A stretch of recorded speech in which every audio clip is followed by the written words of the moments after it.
इस वक्त की बड़ी खबर से, जहां उत्तरकाशी के धराली में रेस्क्यू ऑपरेशन जारी है। अब तक 130 से ज्यादा लोगों को बचाया गया है। सीएम पुष्कर सिंह धामी ने हालात का जायजा लिया है। मौके पर हालात का जायजा सीएम पुष्कर सिंह धामी ले रहे हैं। राहत और बचाव का काम भी इस वक्त चल रहा है। 130 के करीब लोगों का रेस्क्यू भी किया गया है। लगातार खोजबीन जारी है, सीएम पुष्कर सिंह धामी ने कहा। साथ ही उन्होंने कहा कि कुछ पुल भी क्षतिग्रस्त हुए हैं। सेना के हेलीकॉप्टर से भी रेस्क्यू अभियान चलाएंगे। बिजली सप्लाई को ठीक करने का काम भी चल रहा है। पीएम मोदी ने हर संभव मदद का आश्वासन दिया है। तो ये बड़ी खबर। और उत्तरकाशी में इस वक्त तबाही का मंजर देखने को मिल रहा है। दराली की अगर हम बात करें तो यहां पर तबाही, खीरगंगा नदी का प्रकोप देखिए तस्वीरों में। यहां पर लोगों को रेस्क्यू किया जा रहा है। रेस्क्यू टीमें मौके पर मौजूद हैं और इसके साथ ही साथ सेना के हेलीकॉप्टर्स भी तैनात हैं।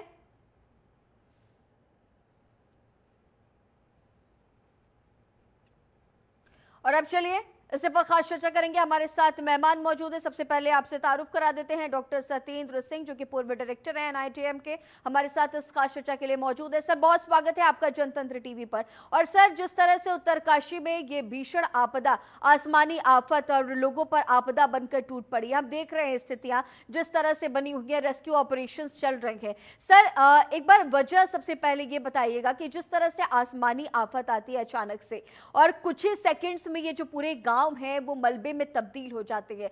सर, किस तरह से हम देखते हैं, क्योंकि हर साल लगभग देखा जाता है कि उत्तराखंड में इस तरह से आसमानी आफत लोगों पर आपदा बनकर टूट पड़ती है। सर, वजह एक बार प्रमुख वजह बताइए कि किस तरह से मौसम का प्रकोप, किस तरह से दबाव किस क्षेत्र में बनता है जिस वजह से इस तरह की स्थितियां उत्पन्न होती हैं।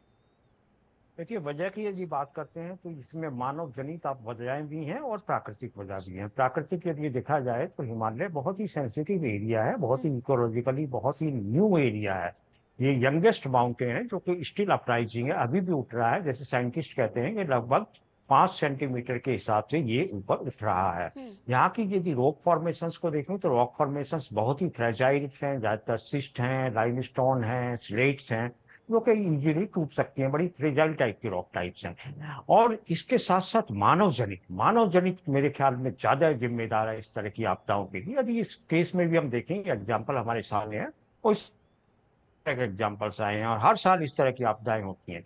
2013 का एग्जाम्पल हमारे सामने है, जिसमें उत्तराखंड में एक विनाशकारी डिजास्टर हुआ था, जिसको कि सुनामी ऑफ हिमालय बोलते हैं हम लोग।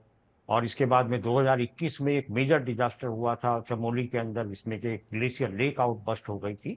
तो ये सब ऑफ कोर्स नेचुरल चीजें हैं, बट इसमें ह्यूमन इंड्यूस्ड जो ये कहें इसको डिजास्टर, तो कहने में हमको कोई संकोच नहीं होगा। क्योंकि यदि इस आपदा में भी आप देखें तो रिवर का फ्लो है, एक रिवर का जोन है। रिवर जोन के अंदर ही आप देखेंगे कंस्ट्रक्शन हो रहा है, सभी बिल्डिंग्स वहां पे हैं, होटल्स हैं, होम स्टे हैं, जो कि रिवर जोन के अंदर, जहां से पानी आना ही आना है, उसको रोक नहीं सकते आप। आज नहीं तो कल वो पानी आना ही है। तो ये जो कंस्ट्रक्शन हो रहा है जो कि इलीगल कंस्ट्रक्शन है, और जो हमारा रिवर जोन रेगुलेशंस एक्ट है उसका एकदम से ये उसको नकारते हुए इस तरह का कंस्ट्रक्शन किया जा रहा है। तो ह्यूमन इंड्यूस्ड जो डिजास्टर्स हैं, ह्यूमन इंड्यूस्ड जो इम्पैक्ट है, वो भी इसके लिए काफी हद तक जिम्मेदार हैं। क्योंकि हम लोगों ने ऐसे क्षेत्र में कंस्ट्रक्शन कर लिया है जो कि वाकई वहां पर डिजास्टर आना ही आना है। आप देखिए, 4 तरह के कंस्ट्रक्शन बेसिकली हिमालय के अंदर जो आपदाएं हैं उसके लिए जिम्मेदार है। सबसे पहला है कि टूरिज्म का प्रेशर। टूरिज्म का प्रेशर इतना ज्यादा हो गया है कि वहाँ की जो लोकल कम्युनिटी है, उन लोगों ने या बाहर के लोगों ने भी वहाँ पे मल्टी स्टोरी बिल्डिंग बना ली है। अब रॉक वहाँ की जो स्ट्रक्चर है वो उसको सहन नहीं कर सकता है। और दूसरा जो कंस्ट्रक्शन है वो जोन रेगुलेशंस को, जो रिवर जोन रेगुलेशंस है उसको इग्नोर करते हुए सब कंस्ट्रक्शन किया जा रहा है। ऐसे सेंसिटिव एरियाज में कंस्ट्रक्शन किया जा रहा है। यहाँ पे आप देख रहे हैं मल्टी स्टोरी बिल्डिंग है और वो भी रिवर जोन के अंदर है। और दूसरी जो चीज है वो इम्पोर्टेंट है और जो कि इसके लिए काफी हद तक जिम्मेदार है, unscientific road construction. Road of course जरूरी है डेवलपमेंट के लिए, विकास के लिए, हमारी सुरक्षा के लिए, लेकिन वो साइंटिफिक तरीके से नहीं बनाए जा रहे हैं। वहाँ की जियोलॉजी को, वहाँ की इकोलॉजी को ध्यान में रखते हुए नहीं किए जा रहे हैं। तीसरा जो महत्वपूर्ण कारण जो इस तरह की आपदाओं के लिए रहा, और 2013 में भी हमने जो अध्ययन किया था और 2013 में जो हमने ऑब्जर्वेशन रहा था, वो था हाइड्रो पावर प्लांट्स का। लगभग 70 के करीब हाइड्रो पावर प्लांट्स कंस्ट्रक्ट किए जा रहे हैं, अंडर कंस्ट्रक्शन है, जो कि वाकई डिवास्टेशन की एक के लिए जिम्मेदार है। उनसे जो मड निकलता है, मक निकलता है, वो सारा रिवर में बहा दिया जाता है। इसी तरह से रोड कंस्ट्रक्शन का है। रोड कंस्ट्रक्शन में यदि 1 किलोमीटर रोड कंस्ट्रक्ट होता है हिमालय जैसे सेंसिटिव जोन के अंदर, तो लगभग 60,000 क्यूबिक फीट डेब्रीज या मलबा निकलता है। मलबा कहाँ जाता है? वो रिवर के अंदर जाता है। और रिवर के अंदर जाने से क्या होता है कि रिवर फ्लो बाधित होता है, रिवर का कैरिंग कैपेसिटी कम हो जाती है। तो ये सब चीजें इसके लिए जिम्मेदार है। इसके साथ साथ तीसरा फैक्टर जो कि बहुत इंपॉर्टेंट है, वो है क्लाइमेट चेंज, जलवायु परिवर्तन के कारण। अभी आपने सुना होगा कि क्लाउड बस्ट की जो घटनाएं हैं वो बहुत अधिक बढ़ गई। हिमाचल के अंदर आप देखिए, यूपी के उत्तराखंड के अंदर तो ये है ही। और तो ये जो ऐसे इकोलॉजिकल सेंसिटिव एरियाज हैं, जो कि हाईली एलिवेटेड एरियाज हैं, वहाँ पे क्लाइमेट चेंज के कारण भी, टेम्परेचर वेरिएशन के कारण क्लाउड बस्ट के इंसिडेंट्स बहुत ज्यादा हो गए हैं। तो इन सब चीजों को ध्यान में रखते हुए जरूरी है कि हम इन चीजों पे कार्रवाई करें। ऑफ कोर्स अभी के डिजास्टर में आपने देखा होगा हमारा रिस्पांस बहुत बेहतर है। रिस्पांस में कोई कमी नहीं है। चारों तरफ से हमारी सब फोर्स हैं, नेशनल डिजास्टर रिस्पांस फोर्स। मुझे कहते हुए गर्व होता है कि हमारे पास ही केवल हिंदुस्तान ही पूरी दुनिया के अंदर ऐसा मुल्क है जहाँ की नेशनल डिजास्टर रिस्पांस फोर्स जैसी रेस्क्यू ऑपरेशन की टीम है। हमारा एसडीआरएफ स्टेट के अंदर हमारी रिस्पांस फोर्स है, हमारी मिलिट्री फोर्सेस हैं, सभी वहाँ पे रेस्क्यू ऑपरेशन कर रही हैं। लेकिन रेस्क्यू ऑपरेशंस में किसी तरह की कोई खामी नहीं है। सभी हमारे पास साइंटिफिक इक्विपमेंट हैं। अभी यदि मान लीजिए कोई व्यक्ति कहीं दबा हुआ है या कहीं कोई उलझा हुआ है, तो उसको ट्रेस करने के लिए हमारे पास इक्विपमेंट हैं। हमारे पास लोकेटर्स हैं, हमारे पास स्निफर डॉग्स हैं, वो सब चीजें। अभी तक लगभग 150 के करीब व्यक्तियों को बचाया जा चुका है। ये कम चीज नहीं है। ऐसी विकट परिस्थितियों में, जबकि बारिश हो रही है, जाने के रास्ते बाधित हैं, उसमें आप देखिए कि हमारी फोर्सेस ने, एनडीआरएफ ने, एसडीआरएफ ने, पुलिस ने, आर्मी ने लगभग 150 लोगों को रेस्क्यू किया। ये छोटी चीज नहीं है ऐसी विकट परिस्थितियों में।